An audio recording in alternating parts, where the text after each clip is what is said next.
Okay sir.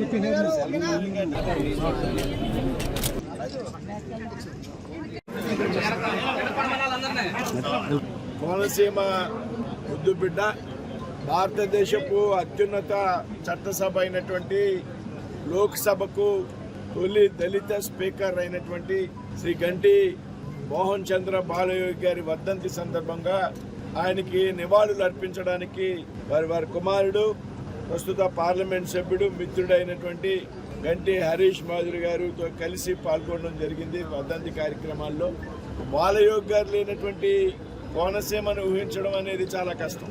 Konaseema అభివృద్ధి ప్రదాత బాలయోగి గారు. కోనసీమకే కాదు, లోక్సభ స్పీకర్గా ఉండి ఆంధ్రప్రదేశ్ రాష్ట్రానికి పెద్ద ఎత్తున నిధులు మంజూరు చేయడంలో కీలక పాత్ర పోషించినటువంటి వ్యక్తి బాలయోగి గారు. రాజకీయాల్లో ప్రవేశించి జ్యుడిషియల్ ఆఫీసర్గా ఉన్నటువంటి బాలయోగి గారు ఉద్యోగానికి రాజీనామా చేసి రాజకీయాల్లో ప్రవేశించి జిల్లా పరిషత్ చైర్మన్గా, రాష్ట్ర ఉన్నత విద్యాశాఖ మంత్రిగా, పార్లమెంటు సభ్యునిగా, లోక్సభ స్పీకర్గా ఈ ప్రాంతానికి చేసినటువంటి సేవలు అనిర్వచనీయం అనేటువంటి సంగతి ఈ సందర్భంగా గుర్తు చేస్తూ, ఇవాళ తూర్పు పశ్చిమ గోదావరి జిల్లాలకి ఈ విధంగా కనెక్టివిటీ వచ్చిందంటే, ఒక ఎదుర్లంక బ్రిడ్జి నిర్మాణం జరిగింది అంటే, ఇవాళ ఆలస్యమైనప్పటికీ కూడా నర్సాపురం కోటిపల్లి రైల్వే లైన్ ఆ రోజుల్లో ప్రతిపాదన చేసినటువంటి వ్యక్తి బాలయోగి గారు.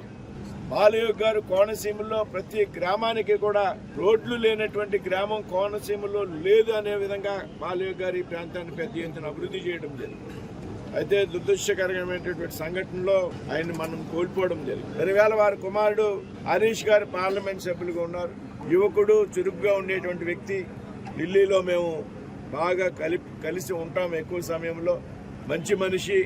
మరి ఆయన తండ్రి గారి బాటలో ప్రయాణించి ఈ ప్రాంతంలో అభివృద్ధి చేయాలనేటువంటి చాలా విషయాలు నాతో మాట్లాడటం జరుగుతూ ఉంటుంది ఢిల్లీలో ఈ పార్లమెంట్ అభివృద్ధి మీద. అదేవిధంగా ఈవేళ మనం ఉన్నటువంటి ఏదైతే దీని ఒక స్మారకం ఉన్నదో దీన్ని పెద్ద ఎత్తున అభివృద్ధి చేయాలనేటువంటి ఆలోచన కూడా ఈ మధ్యకాలంలో ఆయన చేస్తున్నారు.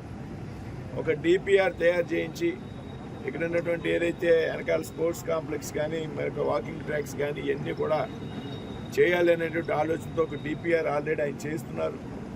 నేను కూడా దీని అభివృద్ధికి సంబంధించి హరీష్ గారు ఎంత అడిగితే అంత నేను సిఎస్ఆర్ ఫండ్స్ తెచ్చి దీని అభివృద్ధికి నేను హరీష్ గారి వెనకాల నేను ఉంటాననే విషయాన్ని ఈ సందర్భంగా చెప్తూ, మరి వారి తండ్రి గారి పేరిట పెద్ద ఎత్తున సేవా కార్యక్రమం. ఇవాళ ఏరియా హాస్పిటల్కి ఆక్సిజన్ కాన్సన్ట్రేట్స్ లేవంటే వాటిని పెద్ద ఎత్తున ఏరియా హాస్పిటల్కి, అదేవిధంగా ఏ పార్టీ కారణంగా అయితే ఇవాళ రాజకీయాల్లో ఉన్నతమైనటువంటి స్థాయికి ఎదిగారో పార్టీ కార్యకర్తల ఆధారంగా ఎదిగినటువంటి వ్యక్తి బాలయోగి గారు. ఆ రోజు తెలుగుదేశంలో.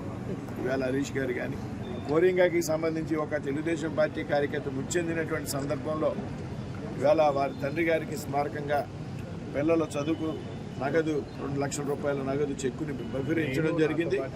నేను అలాగే అక్కడ ముమ్మడివారం నియోజకవర్గం స్థానిక ఎమ్మెల్యే గారు డాక్టర్ సుబ్బరాజు గారు మేమందరం కూడా బాధ్యత తీసుకుని, లేదు మన కార్యకర్తలు మనం చూసుకునే బాధ్యత మన పైన ఉంది ఖచ్చితంగా. ఈ విధంగా మేము ఇద్దరం అనుకుని వాళ్ళకి ఆ కుటుంబానికి సుమారు 2 లక్షల రూపాయలు మేము చెక్ ద్వారా ఇప్పించడం జరిగింది.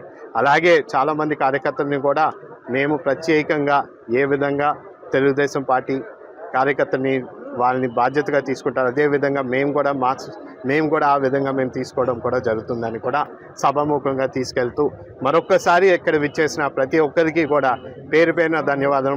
అలాగే కేంద్ర మంత్రివర్యులు మన శ్రీనివాస్ వర్మ గారికి కూడా ప్రత్యేక ధన్యవాదాలు తెలుసుకుంటూ సెలవు తీసుకున్నాం.